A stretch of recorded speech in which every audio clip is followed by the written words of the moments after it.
வையகம் வாழ்க வையகம் வாழ்க வளமுடன். அருட்தந்தை வேதாத்ரி மகரிஷியின் வாழ்க்கை மலர்கள் என்ற நூலிலிருந்து டிசம்பர் 19ஆம் நாள் தன்முனைப்பு ஈகோ என்ற தலைப்பில் சிந்தித்திருக்கிறார்கள். அதை நமக்கு பாடமாகவும் கொடுத்திருக்கிறார்கள். இருக்கும் ஜீவன்களிலேயே, வாழ்ந்து கொண்டிருக்கும் ஜீவன்களிலேயே மனிதன் உயர்வானவன், ஆறாவது அறிவை படைத்தவன். அதன் மூலமாக அவன் இறையாற்றலை உணர்ந்து கொள்ள வேண்டும். ஆனால் அந்த அறிவை கொண்டு தான் பெற்ற நிலைகளை செருக்காகவே நினைக்கின்றான். காரணம், அந்த பேராற்றலின் தன்மைகளை உணராமல் மயக்கத்தில் இருப்பதனால்.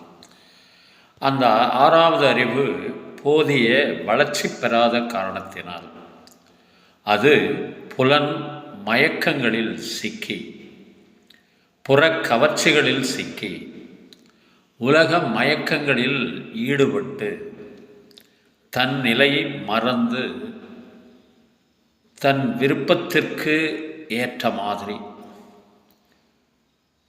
என்னென்ன நினைக்கிறானோ அதன் மூலமாக என்ன நன்மைகள் வரும், தீமைகள் வரும் என்றெல்லாம் ஆராயாமல் செயல் புரிந்து கொண்டிருக்கிறான். அதன் மூலமாக அவனுடைய ஆறாவது அறிவு புலன் மயக்கத்தால் தன்முனைப்பாக தன்மாற்றம் பெறும் என்று சொல்வார்கள். அதாவது அனைத்தும் அவன் அருளால் தான் நடந்து கொண்டிருக்கின்றது என்பதை மறந்து, அனைத்தும் அவனால் தான் நடக்கிறது என்பதை மறந்து, தன்னால் தான் அனைத்து பெருமையும் நடந்து கொண்டிருக்கின்றது என்ற முனைப்பின் காரணமாக ஆறாவது அறிவு போதிய வளர்ச்சி பெறாமல் மயக்க நிலையில் ஈடுபட்டு, மயக்கத்தில் தடைப்பட்டு தன்முனைப்பாக அவனுடைய குணம் மாறுகிறது. ஆறாவது அறிவு தன்முனைப்பாக மாறுகிறது. அது போதிய வளர்ச்சி பெற்றால், குருவின் மூலமாக போதிய வளர்ச்சி பெற்றால் மறைபொருட்களான மனதை உணர்ந்து கொள்ளலாம், உயிரை உணர்ந்து கொள்ளலாம், இறையை உணர்ந்து கொள்ளலாம். அது குருவின் மூலமாக போதிய வளர்ச்சி பெற வேண்டும் என்று ஒரு க்ஷணமாவது அவன் நினைத்திருந்தால், அந்த ஆறாவது அறிவு போதிய வளர்ச்சி பெற்று மறைபொருட்களான மனதை, உயிரை, இறையை உணர்ந்து கொண்டான் என்று சொன்னால் தன்னுடைய உயிரின் மதிப்பை உணர்வான். அனைத்தும் அவன் மூலமாக இயங்கிக் கொண்டிருக்கின்ற உண்மையையும் அவன் உணர்வான். இந்த உலகம் என்ற மண் மீது அனைவரும் பிறந்தோம். உயிர் காக்கும் காற்று ஒன்றே மூச்சு விடுவதற்கு, உள்ள சூரியனும் ஒன்றே உலகெங்கும் வெப்பம் தருவதற்கு, உள்ள கடலும் ஒன்றே நீர் ஆவியாக மாறி மேகமாக மாற்றம் பெற்று மழையாக பொழிவதற்கும் கடல் ஒன்றே. இப்போது வாழ்ந்து கொண்டிருக்கின்ற மனித குலத்தில் யாராலும் இந்த ஒன்றையும் செய்து முடித்ததில்லை, செய்யவும் முடியாது. ஒரு பிடி மண்ணை நம்மால் செய்ய முடியுமா என்றால் முடியாது. ஒரு மரத்தை செய்ய முடியுமா, ஒரு கனியை செய்ய முடியுமா, மலரை செய்ய முடியுமா என்றால் பார்த்து ரசிக்க முடியும். ரசிப்பதற்கான கண்களும் இவனுடையதில்லை. வாசனையை முகர்கிறான் மனிதன், அதை அனுபவிக்கின்றான். ஆனாலும் அந்த மூக்கு இவனுடையதல்ல. பலவிதமான சுவைகளை சுவைக்கின்றான். ஆனாலும் அவனுடைய நாக்கு இவனுடையதல்ல, எல்லாம் அவன் படைப்பு என்ற நிலையில் இந்த ஆறாவது அறிவு போதிய வளர்ச்சி பெறாத காரணத்தினால் தன்முனைப்பாக மாறி, அந்த தன்முனைப்புக்கு இரண்டு குணம் உருவாகிறது. தான் என்ற அதிகாரப்பற்று, தனது என்ற பொருள் பற்று.